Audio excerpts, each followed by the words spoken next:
Hello guys! Ayan guys, nandito na tayo sa trabaho ko guys. At saka ito yung kwarto namin na pagbibihisan namin guys. Iba talaga dito guys, alam nyo, kapag magtatrabaho kami guys, may mga sarili kaming damit, may mga sarili kaming uniform na dito sa trabaho. Tapos magbihis kami pagdating dito. At saka pagkatapos namin magtrabaho, magbihis ulit guys. Hindi namin dinadala yung uniform sa bahay. So, yung uniform talagang sa ano yun, sa dito sa trabaho namin yan.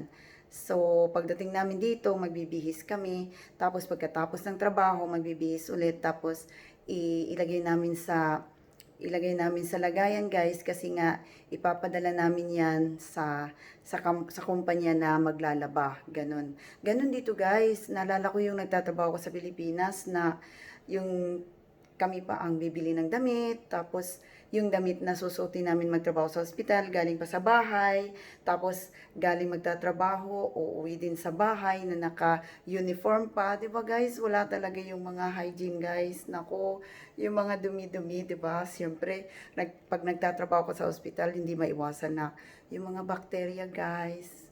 O, ngayon ko lang naalala, sabi ko, grabe no, sa Pilipinas hindi ganito hindi ganito ka-stricto yung sa hygiene. Kaya, so iba talaga dito sa abroad guys, iba. Sige, bye muna guys. Hanggang dito lang muna yung video ko. Bye!